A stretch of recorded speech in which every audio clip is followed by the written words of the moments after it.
অবশেষে দার্জিলিং সফর শেষ করে কলকাতার উদ্দেশ্যে ফিরলেন রাজ্যপাল সিভি আনন্দ বোস। মঙ্গলবার দার্জিলিং থেকে সড়ক পথ হয়ে প্রথমে বাগডোগরা বিমানবন্দরে পৌঁছন তিনি। তারপর কলকাতার উদ্দেশ্যে রওনা দেন।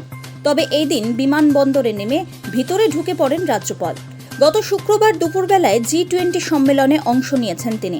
একই সঙ্গে রাজভবনে তাঁর সঙ্গে দেখা করতে যান বিদেশি ডেলিগেটসরাও।